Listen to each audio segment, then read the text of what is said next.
joined us and you've not heard about much about Ruth, most of you will know all about Ruth and know the story, but just in case you haven't, we have the picture of a famine in and around Bethlehem, and Elimelech and his wife Naomi decide to go off to Moab, which is southeast, the other side of the Dead Sea, because they gather there's food there, and they go with their two sons, Mahlon and Chilion, and they get married over there in Moab, and then sadly Elimelech, Mahlon and Chilion all die. So not a great start really, and therefore dear Naomi suddenly thinks, well, perhaps it'd be better if I went back to the land that I used to be in near Bethlehem, around there. And so she decides to go back and says to her two daughter-in-laws, we'll go back to that area because it's an area that I know. And you know the story that Ruth goes with her, and her other daughter-in-law, Orpah, decides to stay in Moab. And we have this bit where they go back to the land around Bethlehem, and they're there, and they're a poor family. They don't have a great deal. So dear Ruth is in the fields gleaning, which was apparently a cultural thing you could do in that time. Gleaning in the fields after the people had been around harvesting. She was picking up the grains and helping to get some food for her and her mother. And it just so happens that they happen to be in a field that is a relative of theirs, Boaz. Now it's fascinating we have some people here today because, you know, we've had occasional things in this church where things have happened which are coincidence, where people mention things about aeroplanes, and there's only one person who knew about that little bit about an aeroplane a long time ago. And we have some people in the church today who came across relatives that they didn't know about, that suddenly came to light after many years, who were a long way away. And here we have somebody else in this story about people who have relatives. Maybe they knew about them, maybe they didn't, maybe they came across them when they came back. But here we have a distant relative of Naomi, Boaz. And we come to this passage, and we probably relate to this passage. We're trying to sort out our children's future. Trying to sort out daughter-in-law and trying to make sure they're settled down and happy. We all want to see that, don't we, for our families? See them settled down, happy, whatever. And here, Naomi is trying to do that for her daughter-in-law, trying to sort out her future security. We can certainly relate to that. I'm sure you can if you've got children. Now, we're not going to get into a Love Island issue here with somebody trying to sort out their, you go off and sort out and meet so-and-so and all the rest of it. Go and find a wealthy older man and go and sleep at his feet and see what happens. This is a cultural thing that happened in those days. It's something you could read about in Deuteronomy 25. There's a little bit about what brother-in-law should do to help keep the name of the brother that had died alive and to protect the property. This was quite a normal thing for it to do, outlined in Deuteronomy 25. It's not as clear as that in this one, because it's not a brother-in-law. But they were just trying to get the family settled down and to secure the family name and to secure the property that Elimelech had in that area around Bethlehem. Now, this might seem a strange tradition, but apparently lifting a skirt over somebody's feet still can go on in some eastern areas as a sign of, I'm quite happy to marry you, please. Now, I'm not suggesting we go doing that, but we've got some strange customs in here as well. You think got any strange customs? We had one last weekend, when you could walk around the town at midnight and make as much noise as you like.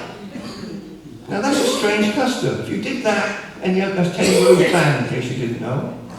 Teddy Rose Band to celebrate the completion of the Abbey. 12 o'clock on the night before Pack Monday Fair, meet at the bottom of Bristol Road. I've done it many times, and I haven't been arrested. You can make as much noise as you like. Pans, trumpets, whatever. There's strange things that go on. If you didn't know that, you need to know your local customs. If you did that tonight, you'll get arrested. So there are various customs, and this was a custom that was going on that Naomi was aware about, that if you went down and you slept at the foot of someone and you put the clothes over, especially if they were what they called a kinsman redeemer, a guardian redeemer, that would be a sign of intent wanting to get married. Now, obviously they'd got to know each other during this passage. You know, we don't know quite how long they'd been working in the fields, how long things have been going on. But they'd obviously got to know each other because Ruth was known as a woman of noble character. So she was known in the area, and there had been a bit of time going on. And so we see that Boaz would have known who she was and known a little bit about her. Now, if you want to be really confused even further, you can read Genesis 38 and you'll find another story about Judah and Tamar. A few nods going on there, where another family member was used to proclaim a child, produce a child, a male child, so that the family name could continue and the property protected. Essentially, it was about protection and the family name and property. It wasn't about desiring a sexual encounter. So it was getting that across was quite important. And that was what happened. And it's interesting, if you look all through these people, they're all the products are all in the family line of Joseph. Perez was produced by Tamar and Judah, and we have Boaz's family in the line of David, Obed, Jesse, and so on. So there's a real history in there, and it shows how God can use whatever circumstances for the benefit of the kingdom. Oh, yes, amen. And so we need to take that from this passage. But there's a little bit about it there anyway. The process of producing an heir falls to what was known as the Levia, which is the brother-in-law. If there wasn't a brother-in-law about, it was to the Goel, which was the kinsman, guardian, redeemer. So there you are, a bit of history for you, and you can do that. But bless him, Boaz realizes he's not first in line. There's somebody else about. He was an honourable man. I don't know whether I would have done that. If Ruth was an attractive young lady, you know, you might have said, oh, well, perhaps he doesn't know anything about this. I'll make the most of it. But no, Boaz was an honourable man, and he knew that he was second in line. And so we find out a bit more about that next week. I mustn't go on too much because it's quite a nice story, isn't it? You can get really into it. But he was quite keen to marry Ruth, and he realised that she was a younger woman and could have been attractive to other men around the place, but she had seen fit to go and sleep at the bottom of his bed, if you like, in the barn. Now, in the barns in those days, when they finished harvesting, barns were outside the village. The wealthy landowners would often sleep with their grain because people would come and steal it. We've heard about stealing today. It happened a long time ago, and it will happen tomorrow. It's part of what happens, unfortunately, in fallen nature. So Boaz was sleeping in the grain, keeping an eye, as would have other people there, in order to stop people stealing stuff. But it would have been a bit of a shock for him at midnight to find this young lady at the bottom of his feet. But that is also an act of submission, of humility. And so she was just saying, you know, I'm here, I know you're my kinsman redeemer, I would be very happy to marry you if that's all right. And so we have that picture happening there. And you'll find out more about it next week. But it's a lovely story. There's lots we can learn from it. We could learn an awful lot about different things. You can pick out bits and pieces. Some of those things are like sometimes we need to make ourselves vulnerable in order to see God at work. And we ain't very keen, or I'm not very keen on that. But here was Ruth willing to make herself vulnerable. We see how it went right, but it could have been a disaster. But she was prepared to put herself in that position, listening to her mother-in-law, because she thought it was the right thing to do. Are we prepared to make ourselves vulnerable in order for God to work? Leave that one with you. Ruth was willing to do that. I know I'm not as willing as I'd like to be. We need to be honourable in our dealings with whatever we're doing. Boaz, as I said, knew he was second in line. He could have tried to ignore that fact.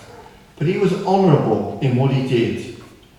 And we need to be honourable in what we do, in the circumstances which we find ourselves. It might be in relationships, it might be in material things, it might be in all sorts of ways.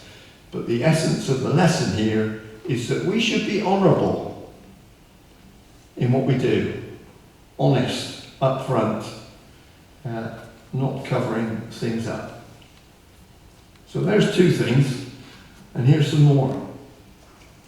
Having suffered the loss of loved ones, there can be better times ahead. And many of us here have lost loved ones in perhaps unfortunate and undesirable circumstances. But this story tells us that there can be better times ahead, whether on this earth or in the future. This story gives us that to hang on to. Ruth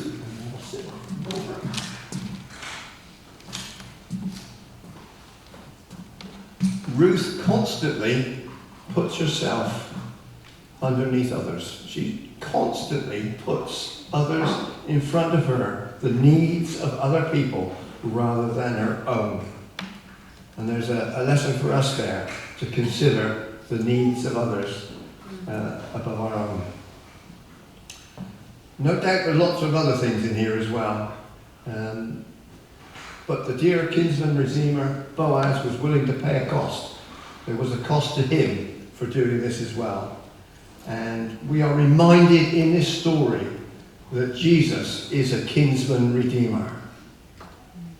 It's not mentioned, but he is one who paid a cost to redeem us from the situation that we're in, from our sinful life, and he secures our future.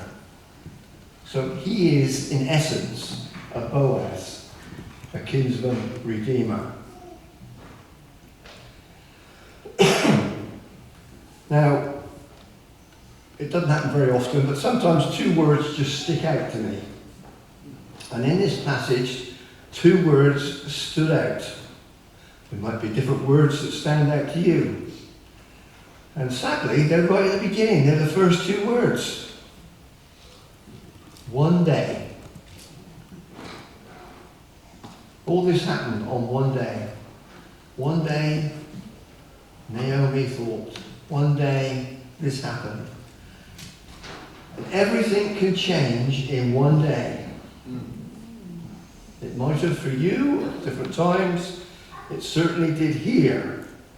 Everything can change dependent upon the decisions that we make. We can make good decisions, we can make bad decisions. All of us do that. They changed here for Ruth and Boaz and Naomi, and ultimately for us, because, as I've said, Jesus' father Joseph was in the family line of what happened through this. One day can make a lot of difference. And I just started thinking about odd people. One day, Noah decided to build an ark. It's only one day he decided it. It took him a long time to build it, but one day made a difference. One day, David took on Goliath. Just one day. And we have a whole history, a whole story about it.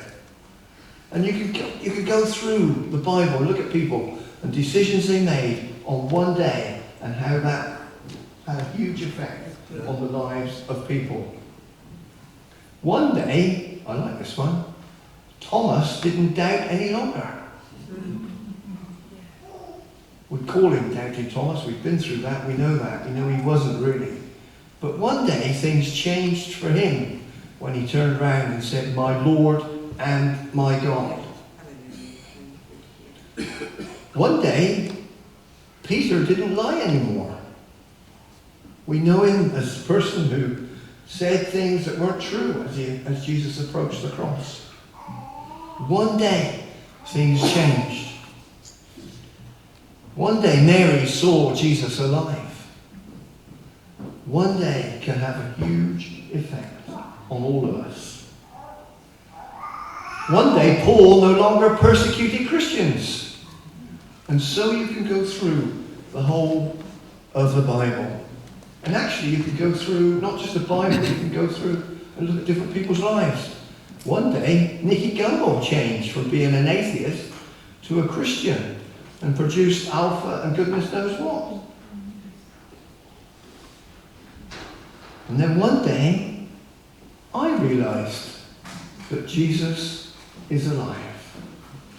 And is that true for you? One day, I realized that Jesus had risen from the dead and is alive today. Amen.